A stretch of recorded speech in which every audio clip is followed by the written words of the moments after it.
bagaimana kita akan tetap optimis dan membangun harapan dengan self coaching, dan ada salah satunya mungkin praktek yang akan disampaikan oleh Coach Lista ini. Dan beliau ini adalah seseorang yang luar biasa, di APCI juga adalah salah satu ketua kompartemen ya, khususnya keanggotaan, dengan background, pengalaman serta pengetahuan di bidang coaching ya. Kalau saya perhatikan di sini ada di bidang neuro ya, berarti berhubungan dengan pola pikir juga ya di sini. Dan beliau di sini certified ontological coaching and leadership facilitator. Dan untuk itu saya akan persilahkan kepada Coach Lista untuk memberikan pemaparan berikutnya. Bapak Ibu boleh beri aplausnya buat Coach Lista. Saya senang banget bisa ada di sini. Sebelum saya mulai, saya mau terima kasih dulu untuk senior saya, pasti Coach Getty tadi dengan penjelasannya luar biasa banget. Mungkin teman-teman juga udah lihat banyaknya dan lamanya pengalaman Coach Getty dalam dunia coaching. Itu sangat membuat beliau jadinya sangat fasih dan sangat tidak heran kalau beliau dikatakan sebagai seorang master ya. Jadi saya sangat kagum banget tadi ngelihatnya. Dan saya juga mau terima kasih terhadap APCI yang sangat percaya dan mempercayakan sesi ini terhadap saya. Dan juga sebagai ketua kompartemen saya juga sangat bangga ya dipercaya untuk megang asosiasi ini. Salah satu alasan saya pada saat pertama kali saya diajak oleh asosiasi ini pada saat dibentuk beberapa bulan yang lalu, yang membuat saya sangat terbuka dan juga sangat semangat adalah karena pada saat itu dikatakan asosiasi ini mempunyai misi dan visi untuk bisa membuat coaching ini bisa digunakan oleh seluruh masyarakat Indonesia, mau dari Sabang sampai Merauke. Mungkin caranya akan punya caranya masing-masing, tapi standarnya akan sama, kualitasnya akan sangat baik. Dan itu yang membuat saya sangat semangat banget. Dan menurut saya ini ada waktu saya membangun kompetensi bersama-sama, salah satunya Coach Ning juga. Pada saat itu Coach Getty yang lagi kena COVID tuh, pada saat kita lagi bikin kompetensi itu, saya ingat banget di situ kita memikirkan pada saat membuat kompetensi itu adalah bagaimana orang yang ada di Merauke misalnya bisa mengerti kata-kata itu dan juga bisa mengaplikasikannya dengan mudah. Dan sebenarnya kalau saya ngelihat adalah coaching itu bukan hanya sebenarnya sistem atau metode, dan coaching itu sebenarnya adalah way of life. Makanya sore ini yang kita bicarakan sesuai dengan apa yang dipilih oleh Coach Getty, ini adalah tema begitu Coach Getty bilang tentang self coaching untuk hidup sehat. Saya benar-benar bilang, wah emang pas banget sih dalam keadaan seperti ini. Dimana hidup sehat itu bukan berarti kita seperti halnya coaching. Bukan berarti kita ngomong coaching atau meng-coaching orang lain dan kemudian kita nggak ngelakuin apa yang kita katakan dalam coaching itu.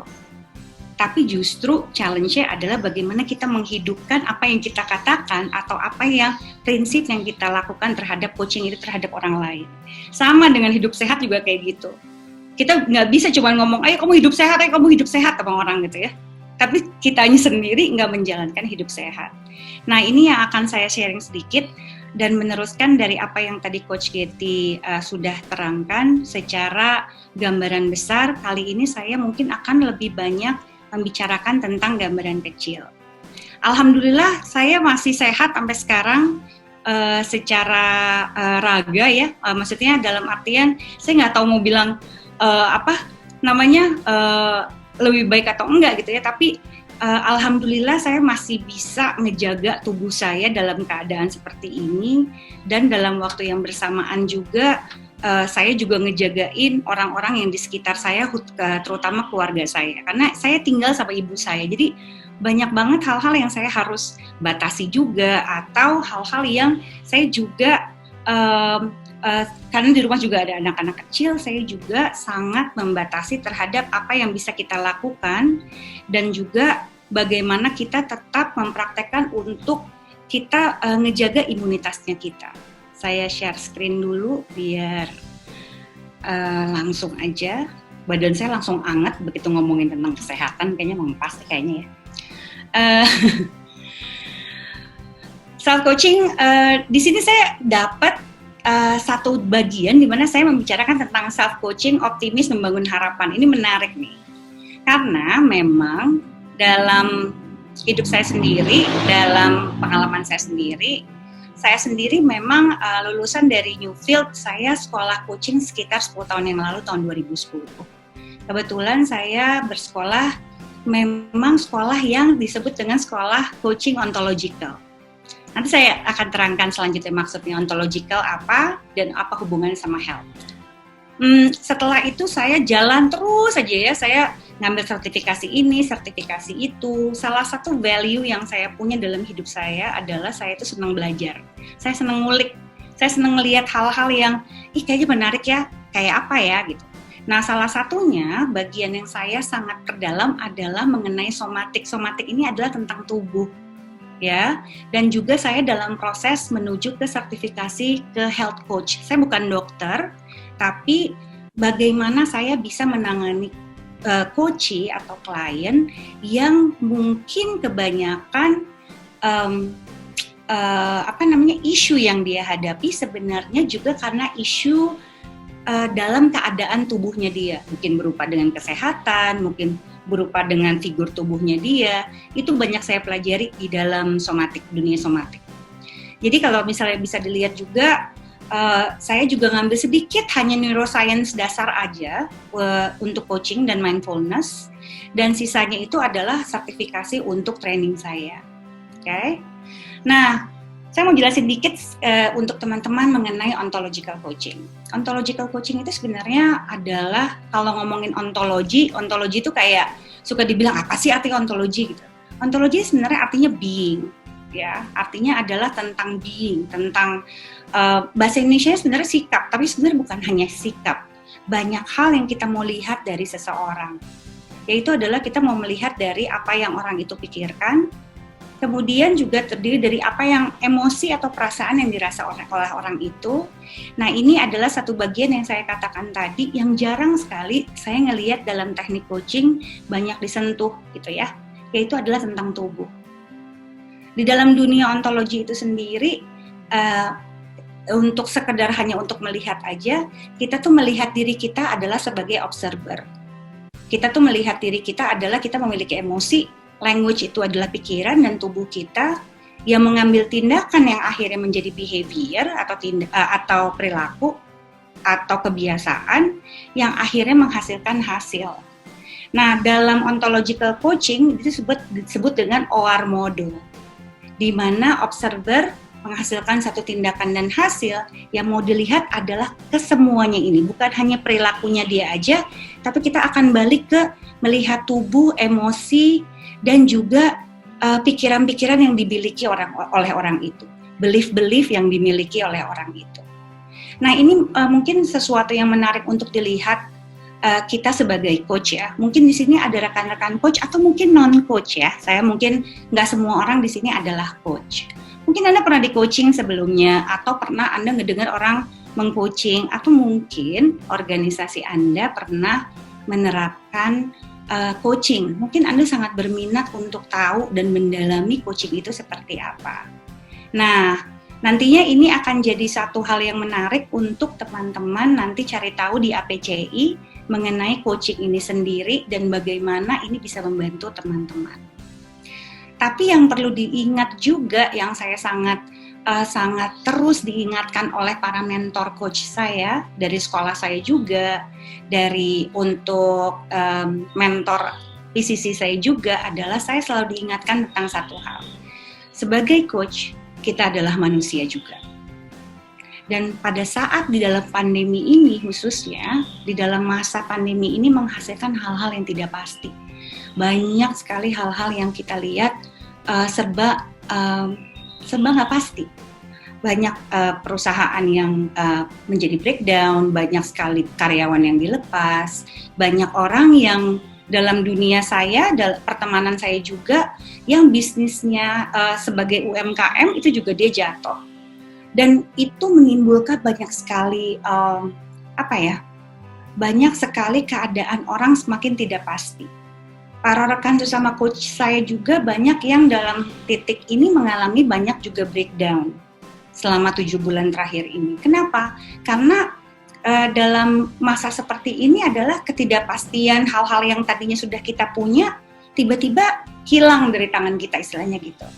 Dan itu sangat-sangat normal sih sebenarnya untuk merasakan ketidaknyamanan, kekhawatiran, takut. Dan itu memang adalah satu hal yang mungkin kita mau lihat untuk lebih dalam lagi gitu. Karena sesuai dengan tema dari judul kita, membicarakan tentang gimana sih membangun harapan, bagaimana sih untuk menjaga kesehatan buat kita juga sesama coaches. Dan kemudian begitu kita sudah bisa melakukannya pada diri kita sendiri, of course pastinya kita juga bisa ngelakuin sama orang lain, khususnya para coach kita. Ya, sehingga apa yang kita katakan dan kemudian sebuah rancangan tindakan untuk para coach kita, itu juga mungkin bisa jadi rancangan tindakan yang kita lakukan pada diri kita sendiri. Nah, itu menarik tuh. Tapi, apakah mudah gitu ya untuk, yuk kita langsung rancang, kayak, oke, kita langsung ngelakuin ini ya, ngelakuin itu ya, pikiran kita positif ya, kayak gitu. Kayak tadi Coach Katie katakan gitu. Enggak juga. Coach Katie tadi baru aja berbagi tentang langkah-langkah tentang bagaimana berpikir positif dalam masa pandemi ini supaya pikiran Anda sehat. Tapi banyak juga orang yang datang ke saya juga mengatakan, dalam masa tertekan, nggak semudah itu loh berpikir langsung bisa visualisasi, bisa langsung merasakan, bisa langsung ngeliat. Kok bisa ya kayak gitu?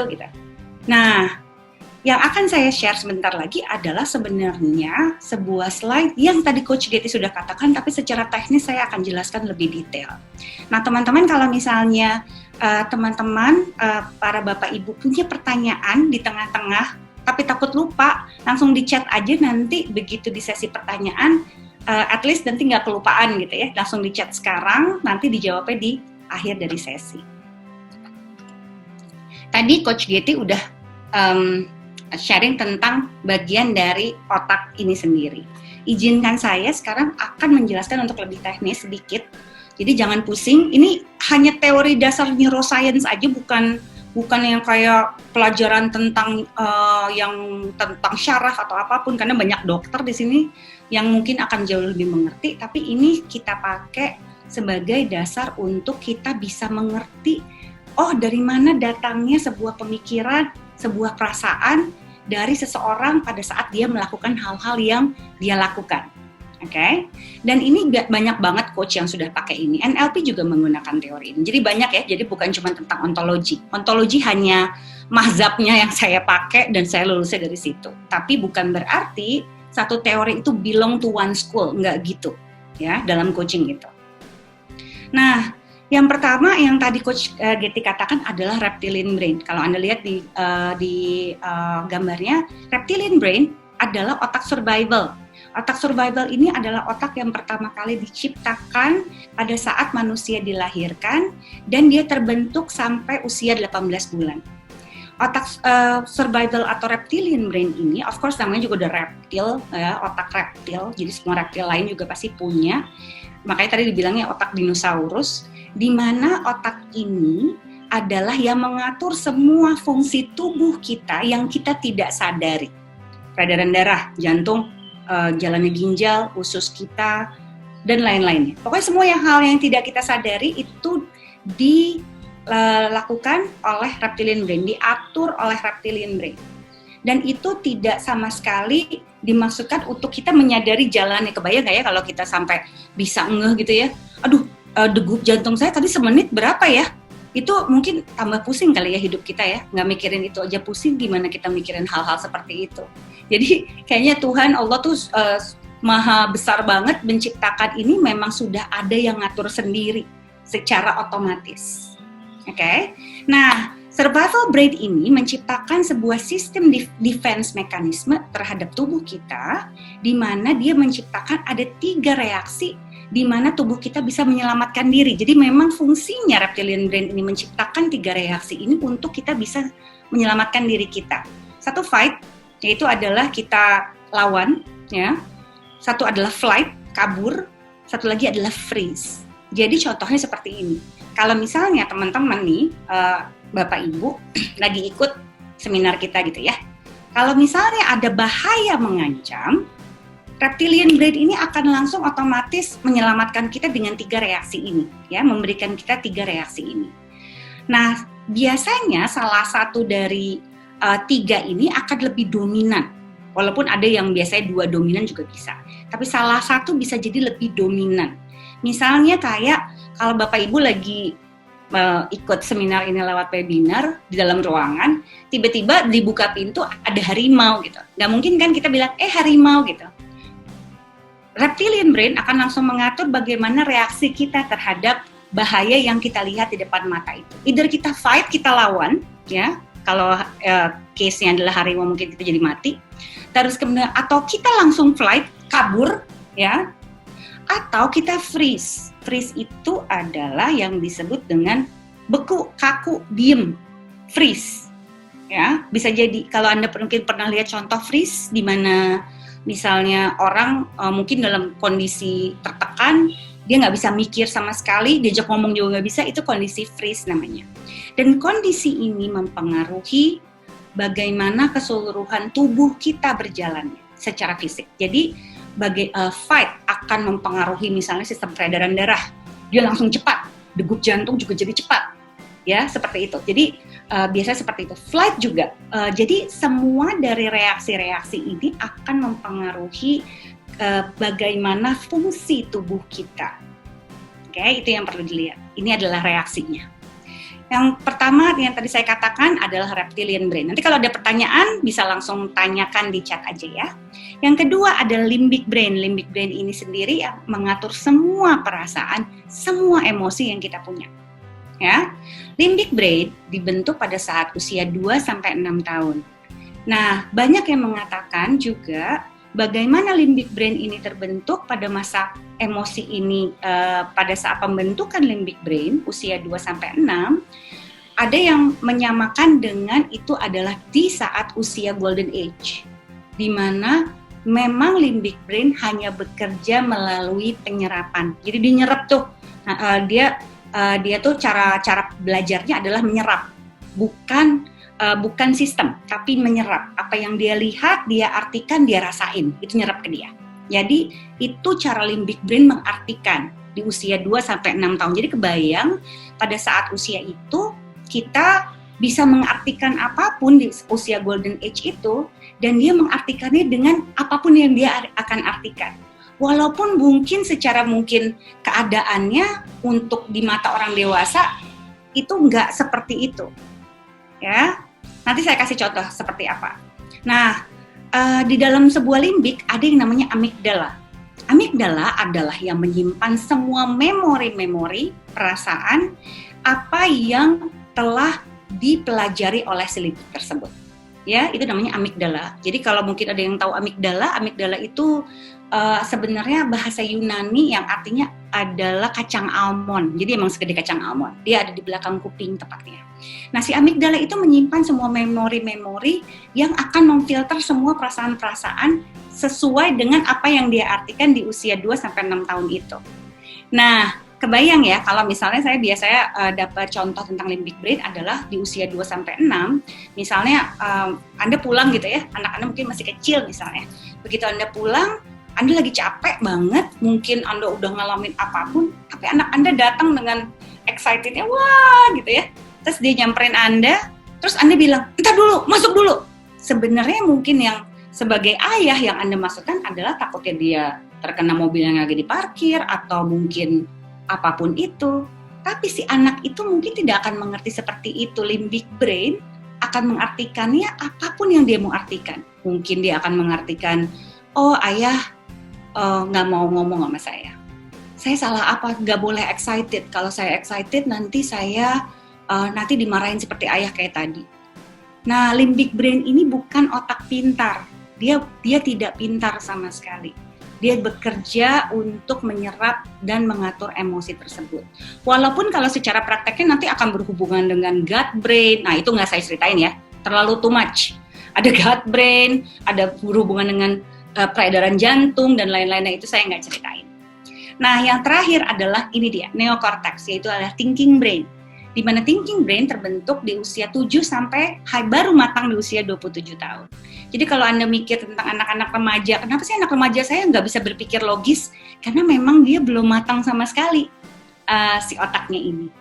Jadi ini neokorteks ini adalah otak yang mengatur tentang semua hal yang berupa sistem, rencana, strategi. Karena sebenarnya kan otak kita itu dibentuk untuk melindungi kita ya. Gimana cara melindunginya? Adalah dengan membuat strategi. Itu yang dilakukan oleh si thinking brain ini. Nah, tapi kok susah ya kadang-kadang dalam satu posisi masa pressuring misalnya. Masa penuh dengan tekanan. Lagi pandemi kayak gini, atau mungkin saya lagi jatuh gitu ya keadaan perekonomian, atau mungkin ada yang lagi sakit gitu keluarga, atau Anda nggak bisa mikir dengan Anda tidak bisa berpikir dengan clear, nggak bisa mikir dengan jelas. Ini apa saya jadinya? Kenapa ya kayak gitu? Mungkin dari para teman-teman atau Bapak Ibu ada yang pernah mengalami hal seperti itu. Di saat masa tekanan, di saat Anda tertekan, pada saat mungkin masa-masa di mana Anda mungkin harus mengambil keputusan cepat, tidak semudah itu bisa melakukan hal-hal tersebut. Nah, kenapa ya? Secara teori otak itu ada penjelasannya. Kenapa? Adalah seperti yang tertera di gambar ini. Cara fungsi otak kita tuh bukan cuma satu, dia bekerja sendiri-sendiri, enggak, semuanya bekerja bersama. Okay? Di mana si reptil dengan limbik bekerja sama dengan si neokorteks ini nih, gitu. Nah, apabila Anda udah sedewasa gini ya, Anda udah seumur Anda gitu ya, Anda melihat bahaya. Pada saat Anda melihat bahaya, atau misalnya Anda mengalami masa tekanan, misalnya bos Anda nyalahin Anda karena sesuatu gitu ya, atau coach Anda lagi ngalamin tekanan, dia disalahin sama bosnya karena melakukan kesalahan dia lakukan sebenarnya, misalnya gitu ya. Nah, pada saat bosnya sedang ngomel-ngomel itu, ya, apa yang biasanya terjadi adalah itu mata sensori kita menangkap masa bahaya itu. Dia merasakan, ya, mungkin dari suaranya secara visual, atau dari rasanya, atau dari atau dari auditorinya, dia masuk ke otaknya. Kemudian si amigdala yang menyimpan memori-memori perasaan itu langsung tertrigger, di mana dia akan mengasosiasikan apa yang kita lihat tekanan di depan dengan apapun yang dia pernah pikir itu adalah benar. Seperti tadi, anak kecil yang tadi mungkin udah usia gede, begitu dia lagi semangat kemudian ada kejadian yang tidak enak, kayak tadi bos yang nuduh dia melakukan sesuatu, dia nggak bisa mikir. Dan dia bilang, tuh kan mungkin saya emang kurang baik kali ya, mungkin saya emang mungkin saya emang kurang pintar kali ya, atau mungkin saya kurang bisa memenuhi ekspektasi kantor saya. Muncullah belief-belief lama yang datangnya sebenarnya dari apapun yang dia alami dari masa kecil. Oke? Yang tersimpan di amigdala. Dan kalau yang suka terjadi adalah terjadilah yang kita sebut dengan amigdala hijack, yaitu adalah pembajakan amigdala. Apaan sih, Liz, pembajakan amigdala? Pembajakan amigdala sebenarnya adalah gini. Pada saat masa tertekan itu, kita persif atau kita mengalami suatu masa tekanan atau bahaya yang kita ada di depan mata kita, kemudian kita merasa tertekan, amigdala menguasai otak kita, ya, si limbik menguasai otak kita. Apa yang akan terjadi adalah dia mengunci otak, sehingga oksigen yang kita hirup itu tidak masuk ke neokorteks kita. Dia nggak ngalir, kekunci, ya, istilahnya gitu. Dia nggak ngalir ke otak dia nggak ngalir ke otak neokorteks kita, sehingga neokorteks kita tidak bisa digunakan. Kemudian apa yang suka terjadi adalah dia mengalirkannya ke yang terdekat buat dia, yang ke bawah, yaitu adalah ke reptilian brain. Sehingga terjadilah reaksi yang sebenarnya harusnya diciptakan hanya karena untuk nyelamatin diri kalau ada bahaya beneran. Fight, flight, atau freeze. Jadi kalau Anda mikirin, apa biasanya reaksi Anda pada saat masa tertekan? Apakah Anda orangnya kalau dalam masa tertekan, terdesak, Anda adalah tipikal yang fight? Anda perangi balik, Anda omongin balik, Anda lawan balik. Itu adalah typical fight. ada orang atau pemarah. Ada tadi klien saya baru aja ngomong, kenapa saya selalu marah-marah dalam masa pandemi ini? Saya nggak tahu gimana cara menghentikan marah-marah saya. Menarik ya? Itu adalah memang reaktifnya dia seperti itu. Atau Anda adalah typical flight. Mungkin Anda pernah ketemu typical flight yang dimana kalau ada masa terdesak, udah saya kabur aja deh, udah saya resign aja deh. Mungkin milenial yang pernah Anda temui misalnya kayak gitu. Ini banyak yang mempunyai tendensi ini, yaitu adalah flight. Tidak mau menghadapi, tidak mau menyelesaikan. Udah saya kabur aja, udah saya pergi aja. Atau freeze. Nah kalau freeze, ini reaksinya adalah lebih bukan berarti dia hanya diem, abis itu nggak bisa ngomong apapun, enggak. Tapi pada saat reaksi pertama dia menerima bahaya tersebut atau ancaman atau hal yang terdesak tersebut, dia menjadi kaku. Dia tidak bisa mengatakan apapun, dia tidak bisa melakukan apapun sama sekali, blank. Bahasanya seperti itu. Nah, kalau orang nanya sama saya, apakah bisa nggak sih si hijack ini dilepas atau di unhijack? Bisa. Nanti saya akan kasih tahu. Nah, inilah yang akan kita bicarakan di akhir. Yang saya mau kasih tahu sama teman-teman adalah ini adalah manusiawi. Teman-teman, mungkin teman-teman para coaches, para leader, Anda pasti dalam keadaan seperti ini. Saya pun masih dalam keadaan seperti ini, bukan berarti jadinya sempurna. Tapi bedanya, kita punya self-awareness. Nah, hal pertama yang saya minta untuk para coaches, para teman-teman di sini untuk tetap bisa menjaga, untuk mendukung imunitas, menjaga kesehatan, untuk bagaimana tubuh tidak terpengaruh oleh atau tidak terlalu terpengaruh oleh pikiran-pikiran yang mungkin yang sekarang khawatir atau apapun itu. Satu hal yang saya sangat sarankan atau tips yang saya berikan adalah selalu bangun self-awareness. Apa yang saya suka lakukan adalah saya selalu build my self-awareness dalam masa seperti ini. Misalnya contohnya saya. Tadi kenapa saya khawatir ya? Ini dengan saya nonton TV, apakah akan membantu nggak nih kekhawatiran saya? Ini kenapa saya khawatir berlebihan? Apakah memang harus dikhawatirkan berlebihan? Atau ada lagi nih yang sebenarnya saya pikirin? Ini saya ngalamin emosi apa? Nah, ini saya sangat sarankan untuk para teman-teman terus identifikasiin. Mana emosi yang mungkin muncul jadi kekuatan, atau mana emosi yang mungkin teman-teman punya adalah menjadi kelemahan. Misalnya kayak tadi, marah jadinya berlebihan. Kalau dari teori emotional intelligence yang saya pelajari ya di sekolah, saya selalu berpikir, selalu dibilangnya gini, Tuhan itu menciptakan rasa atau perasaan. Itu tuh gak ada yang negatif sebenarnya.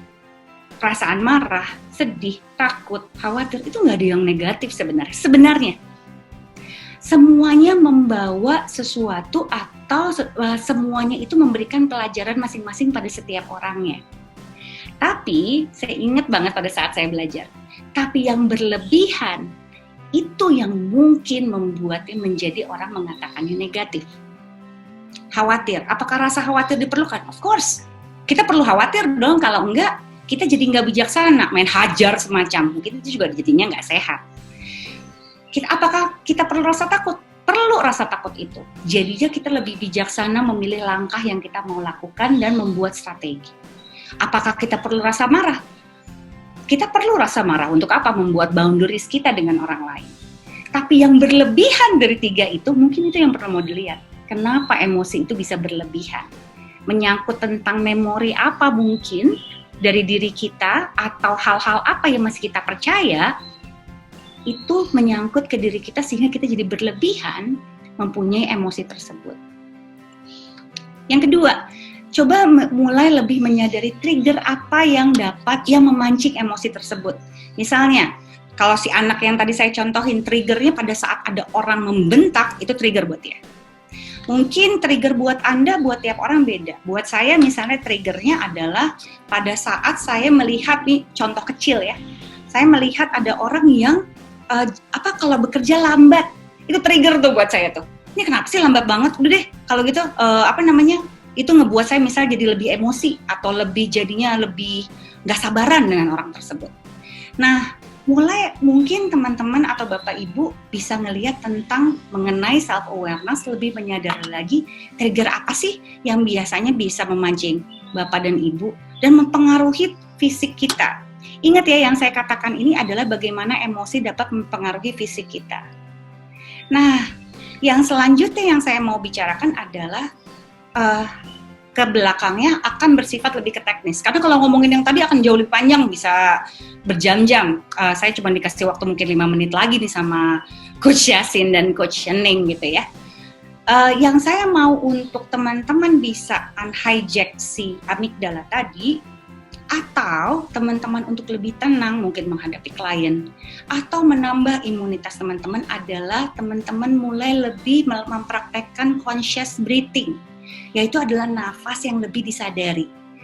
Bukan cuma lagi meditasi atau bukan lagi tenang, Anda sadar nafas. Kalau Anda mau sadar, justru di dalam masa tekanan orang suka lupa nafas. Sesimpel itu sebenarnya. Tekanan jauh akan kerasa lebih besar karena nafas yang tidak diambil atau nafas yang lebih cepat-cepat, jadinya akhirnya orang itu jadi hyper untuk pernafasannya gitu ya. Nah, itu menambah kecemasan biasanya, nafas pendek-pendek itu. Maaf, ada suara motor kayak iklan, saya hidup di pinggir jalan. So, jadi artinya adalah conscious breathing ini sendiri adalah teman-teman untuk lebih menyadari dalam tindakan-tindakan yang lagi diambil, dalam olahraga, teman-teman lagi ngelakuin coaching, sesi coaching, atau mungkin lagi dalam berhubungan dengan keluarga, mulai menyadari nafas yang diambil, mulai lebih memelankan, lebih menenangkan. Fungsinya adalah nurunin detak jantung yang terlalu cepat, sehingga tubuh lebih rileks dan terhindar dari tekanan darah tinggi.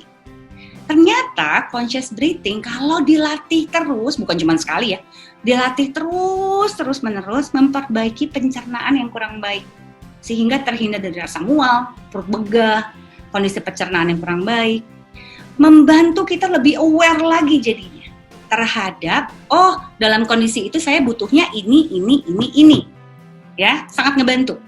Dan yang menarik adalah kalau teman-teman atau Bapak Ibu akhir-akhir ini mungkin secara hormonal energi nih jadi cepat lemas banget, cepat capek gitu. Konsep kayak kalau saya ini kayak meeting Zoom gini nih bikin saya konsentrasi, setelah itu kayak energi saya drop. Nah, saya melatih conscious breathing ini untuk bagaimana tubuh saya dapat memproduksi energi dengan jauh lebih baik. Nah, ini mungkin ini yang terakhir.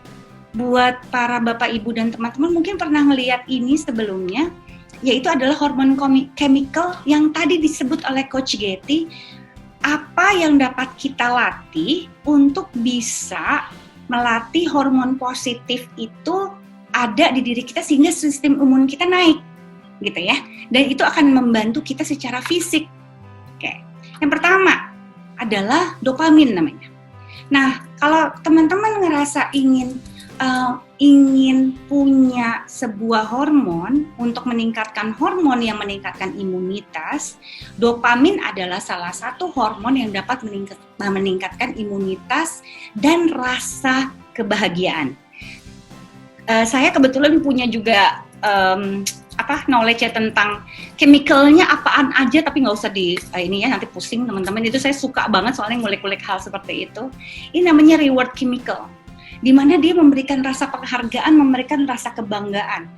Kayak gini, caranya, selesaikan tugas A sampai Z, selesaiin.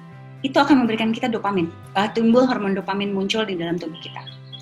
Kemudian melakukan aktivitas untuk menjaga diri, misalnya teman-teman minum, makan sayur, makan vitamin dengan teratur, atau teman-teman olahraga gitu ya, terus ngejaga untuk teman-teman juga nggak kebanyakan nonton berita karena akan bikin pusing, itu akan muncul dopamin. Makan, itu juga salah satu hal yang membuat dopamin bisa ditumbuhkan, atau merayakan kemenangan kecil-kecil. Ya, misalnya kayak anak kecil, kayak misalnya anak saya masih kecil banget, kelas 1 SD, kalau dia habis gambar, dia tunjukin ke saya, there's a small winning after drawing that picture kan ya, abis ngegambar itu, bagus banget. That's actually merayakan kemenangan kecil-kecil. Nah, kita sebagai orang dewasa suka lupa tuh bagian merayakan kemenangan kecil-kecil. Nah, di dalam coaching itu banyak harus kita lakukan dengan klien kita. Nah, mungkin ini adalah hormon yang perlu kita tumbuhkan di dalam tubuh kita sebagai coach juga. Endorfin, painkiller. Painkiller ini bukan berarti abis gitu abis itu sakitnya hilang.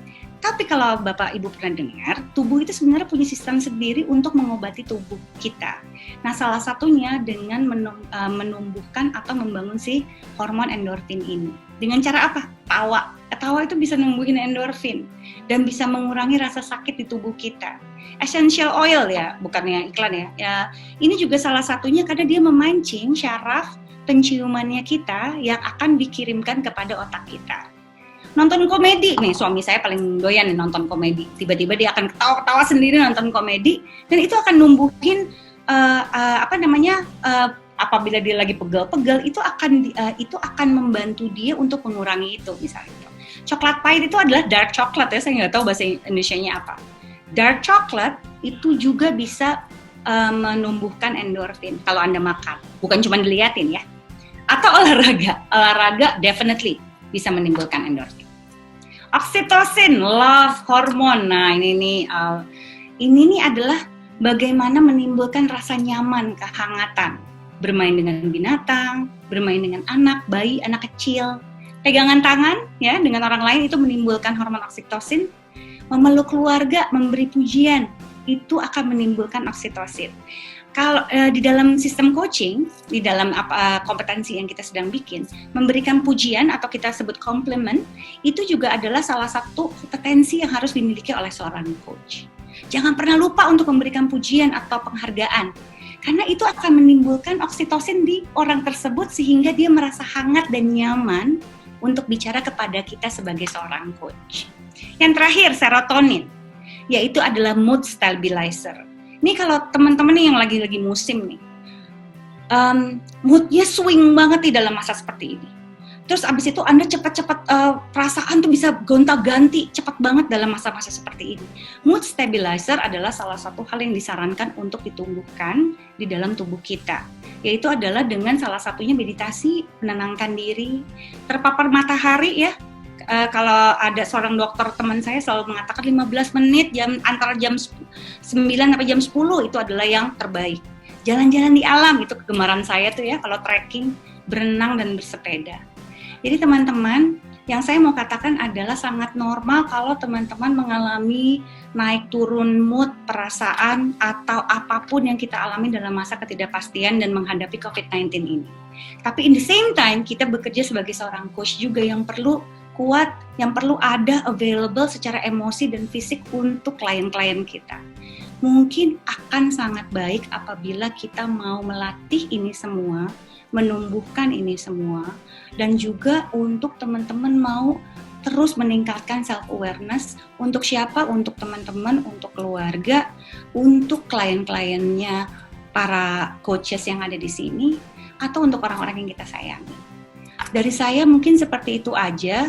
Dan kalau misalnya ada pertanyaan, boleh langsung di chat. Terima kasih banyak untuk kesempatannya. Kalau ada yang mau bertanya, saya nanti akan berguru sama Coach Getty tuh ya, bikin YouTube dan segala macam. Saya baru punya ini. Jika Anda pengen untuk bertanya atau apapun, boleh juga ke saya juga bisa, atau lewat APCI juga sangat bisa.